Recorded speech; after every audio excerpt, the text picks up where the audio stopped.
Hey everyone, it's Amber here with Social Speak Network, and today I want to show you how to make your blog post look pretty. On Tuesday, Caitlin put up this awesome blog about some tips to make it easy to write a 2,500 word blog. Yes, 2,500 words or more. It seems daunting, right? This process really helps break it up. I think that there's two types of people. Either you're a natural born writer and you love to write and that's when you get your creativity and you're really good at it. Or you have to work for it. And that's the boat I'm in. I have to work for it. So how Caitlin explained in this blog post to be able to break it up in chunks, to be able to write that content, it really clicked with me, and I hope it clicks with you too. But I really want to talk about how she got, this header to look like this, and how we have our header 3 tags in this font. So as you set up your website, these are settings in the back end that you can set up. We have these custom fonts. You'll also see both of these fonts on our social media images. So we're keeping our brand consistent along with our colors. So you're going to see this yellow, this teal, this purple. We have a couple other teals and oranges that we add into the mix as well. So all of these settings are set in the back end. So each time we have a blog, this is our header 3 tag, and I'll show you in the back end what that does or what that means. But each time we make content a header 3 tag or H3 tag, this is what it's going to look like. And so one of the tips about writing a long blog post, 2,500 words or more, is being able to keep it reader friendly and break up the blog post so people don't really know that they're reading 2,500 words. So this blog is very well broken up. It keeps it short and sweet as far as, the chunks each chunk that it is. And she also has our, links to other articles we've done or other articles, resources that we've used, images in between the content, bullet points. So it really helps, again, just break up the blog and make it look nice. We also have our call to action in here, so our sign up form within our blog post, which is great because people can be reading this and then not sure what keywords to include in your blog. They can just say, oh gosh, I need this before I can finish reading this blog. So they can sign up right then and there. So it goes through step 2. So I really just wanted to show you how nice this blog is put together. So you'll see again, this is over 2,500 words, but as you're reading it, you don't even notice because of how it's broken up. None of the tips are, tip 4. This isn't a lot of content. It's just broken up nicely enough to get the point across, and you don't feel like you're reading a book. So adding images, adding videos within the blog helps break up the blog, and that is key. So as you'll see, she has a ton of screenshots to show you, and this is the biggest thing I want to show you guys today. So this image here is our Pinterest image. You can use Canva and use the Pinterest template and have one of the images in your blog post have the title, how to write a good blog post for your business, plus free video training to find keywords to boost your SEO. Our logo on it. So as they hit pin here, it's going to take them to Pinterest and they're going to be logged into whatever account they want. And this is the image with our font, with our color scheme, with our logo, and they can pin this to whatever board they want. And then if somebody clicks on that, that's going to take them right back to this blog. So making sure that you have the Pinterest size images is key. So that is the big thing. You always want to have a wrap up and have that call to action in here again. So let's go to the back end of this blog and see what it looks like. There are two sides of this. There are, if you're using WordPress, which is where our website is built, how we've built it and how we build our clients' websites, there is the visual piece, which you go in here, you have your content, you highlight your word. So this is H3, so I can, change this if I want it to, but that's on the heading 3. This is paragraph. So this is where you make your changes. If you click onto the text, it's the code.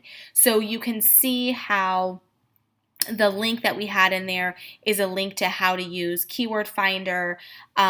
You'll be able to see, all the code. This strong means that it's bold. The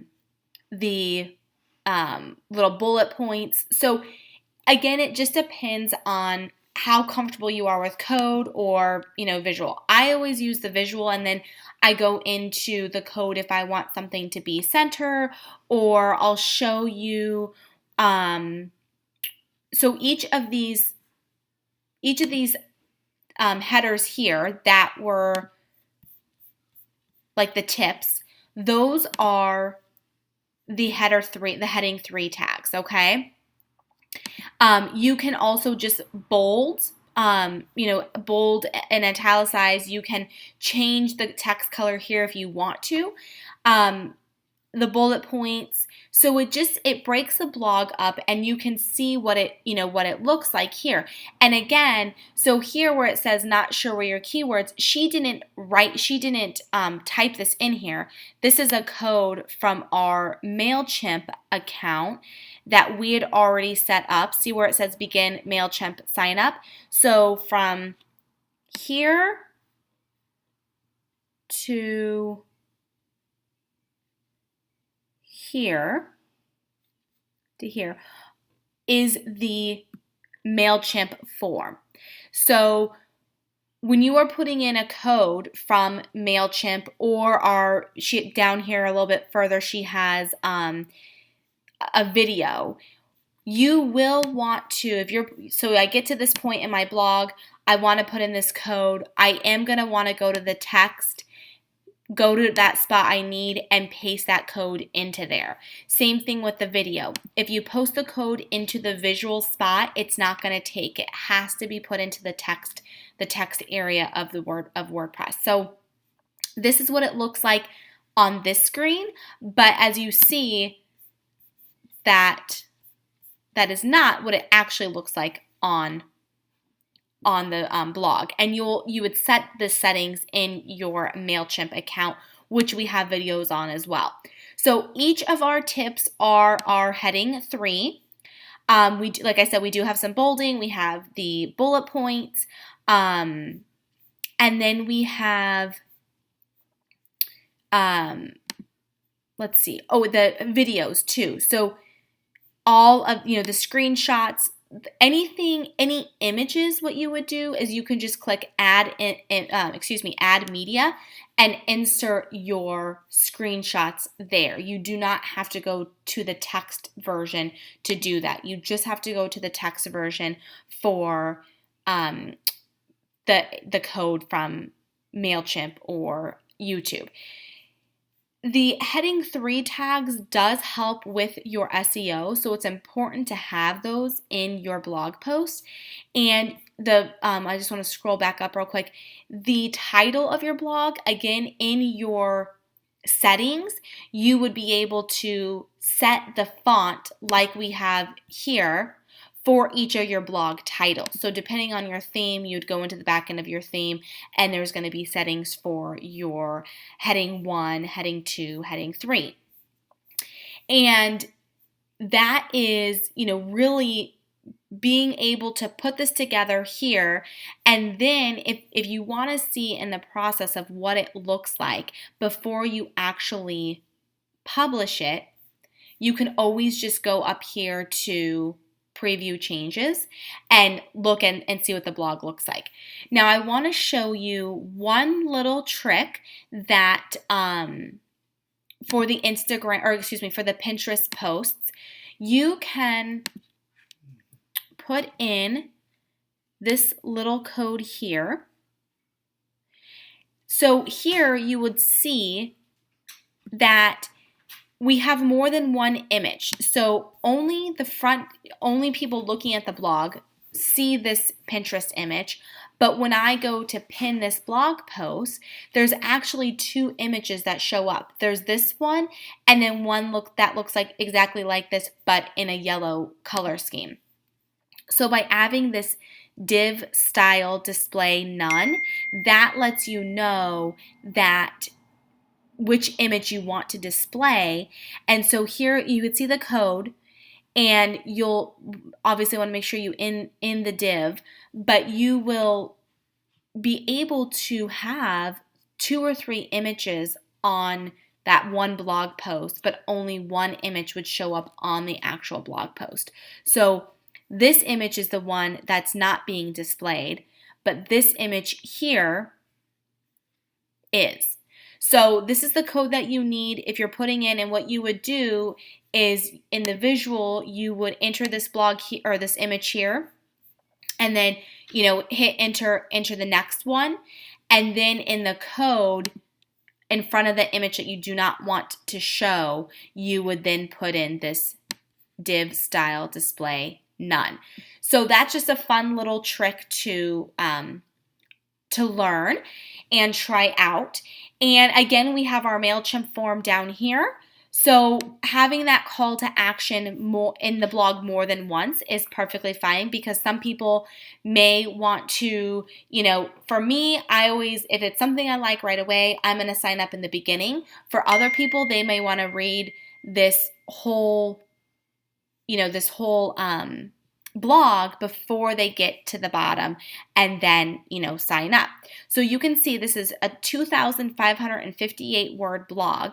And what we've done is then she was able to put in our tag words, our categories, and our feature image. So you want to make sure that, you do this for each of your blogs, because it just makes it easier to be able to follow along. It looks nice. All of your blogs are going to look the same, and it helps the readers the most. And I think that, when I see a blog and there's no images, there's no heading 3, it's just a boring blog, I tend to not read it. This blog I love because it was just easy to read. It was well put together, and this is what you want to do for your audience.